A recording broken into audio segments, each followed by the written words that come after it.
Coming up next, can Oklahoma pull off a big recruiting win? They're getting close. We'll talk about that coming up next here on Locked On Sooners.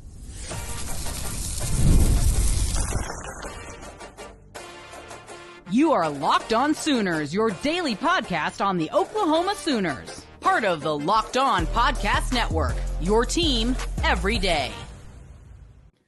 Thanks again for making Locked On Sooners your first listen every single day. Shout out to all the everydayers out there tuning in and subscribe to the show wherever you get your podcasts. We're part of the Locked On Podcast Network, your team every day. Hey, also go check out Locked On NFL Draft because the NFL Draft is going down right now.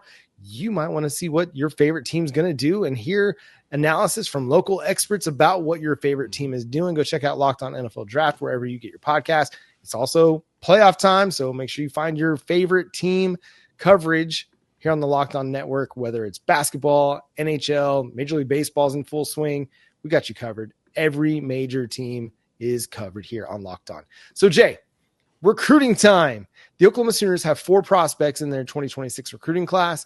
Could they be landing some more here shortly? Well, they landed in the top 4, top 5 for Noah Best, an interior offensive lineman from Midlothian, Texas, who included Oklahoma, Kansas State, SMU, Missouri, and Texas Tech in a top 5 that he dropped on Friday or Thursday evening, Jay.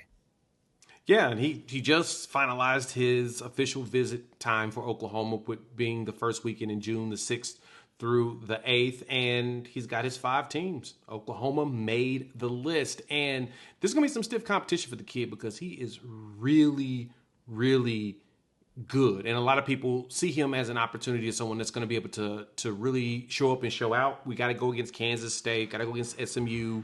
We got Missouri and Texas Tech, who are all looking for some good offensive linemen. Noah Best, he's spent a lot of time at Oklahoma. He's made a few visits on campus, and you can tell that he really likes what Oklahoma has to offer. He's visited 4 times already, and he'll have his official visit coming up here in June. So, to me, if Oklahoma can woo him properly, and of course Bill Beatonbow is beloved by everybody, I think they have a really good chance of landing him. Right now, the On3 recruiting prediction machine has Oklahoma as the heavy favorite for Noah Best. He's also got offers from LSU, A&M, Texas, Arkansas, Ole Miss, Nebraska, Wisconsin. So some stiff competition. We know Oklahoma is going to recruit well, but again, they've already done some really good stuff in the recruitment for Noah Best. This is one I feel like I remember maybe even a year ago them getting in on, and it's seeming like Oklahoma was already in a really, really good position. He's a 4-star in the composite rankings. He's a 4-star over at Rivals. So potentially a player that if you can add him with a Will Conroy, who they already have a commitment from that's down now at IMG Academy, I think that gives you 2 really good interior offensive linemen to continue to build this class with. Yeah, and we actually got a prediction in from Sean Williams. He put in a crystal ball for Oklahoma to land Noah Best back in January. So it sounds like a lot of the insiders still are, filling things out to see kind of what Noah wants to do, but Oklahoma is very high on the list. And Bill Beatonbow's been winning some hearts over, man. He gets dude drafted often. Don't worry, he gets another player drafted soon, and guess what? Everybody gonna lose their mind and say, well, it's Bill Beatonbow. This is what he does. And this is why you're starting to see a lot of players gravitate to him and his ability to coach. That's how you get a Jake Michaela. He comes and he talks to Beatonbow and understands he's going to be able to teach him how to play all 3 positions on the interior, and he'll have an opportunity to make it to the NFL. And then you're going to see some linemen from Oklahoma get drafted next season with relative ease based upon what Bill Beatonbow's going to be putting together for him. So keep your eyes open, man. I think Noah Best is going to be a pretty solid option for Oklahoma. They just got to seal the deal.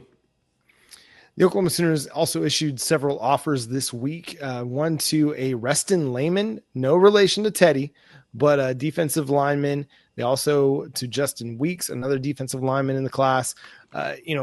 Oklahoma's got to continue to pick up blue chip prospects along the defensive line. They've done a good job over the last few recruiting cycles, really since they've gotten to Oklahoma. Grayson Halton was a 4-star prospect that was originally committed to Oregon. He ends up flipping to Oklahoma. Obviously, R. Mason Thomas was a 3-star that was committed to Iowa State, flips to Oklahoma. And then in 2023, got PJ Adebaware. In 2024, it's David Stone, Nigel Smith, Wyatt Gilmore, Danny Okoye, Jaden Jackson, but you got to continue to stack that. You got Trent Wilson in 2025 and Alexander Shield Knight, among others. But if Oklahoma can continue to build a blue chip defensive line and these offers show that they're going to continue to be aggressive, it'll be huge for not only just building a good roster, but continuing to build that goodwill among defensive linemen out in the country. Like, hey, we're going to put good talent around you. Yeah. That's what's most important. You got to have good talent around you in order, of course, be successful. And I think that that's something that, Oklahoma's and Jim Nagy and that staff is really putting together for him, John. I guess now the question's going to be who else. Well, let's put it this way. The question is, when are we going to start seeing these 26s start to really just come down the line? We're about to head into May. This is quiet period. June is OV season. It's been a little quiet for the Sooners as of late, which is kind of a shocker.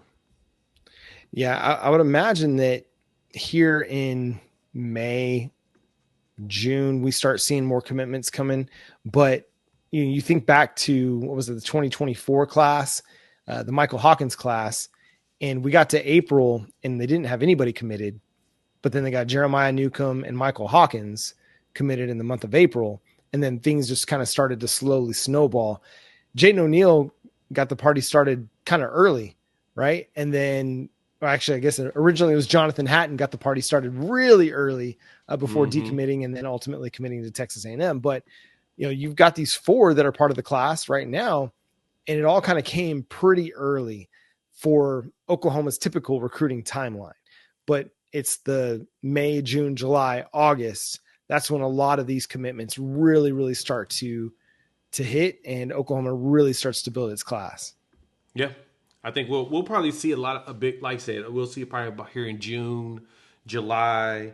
I'm thinking probably that's when you're going to see the bulk, and in August, hopefully Oklahoma can still pull off what they used to do, which is have majority of the class locked up before the season starts, and then have like a onesie, twosie in between there that you're going to go after in September and try to be done before National Signing Day. I would love that. I actually love that philosophy and that thought process, because if you can do that, John, then you can really focus on everything else and just keep bringing them in to hang out and have a good time. So I think the Sooners are going to be focused on doing that going forward, and let's just cross our fingers and toes that it works out.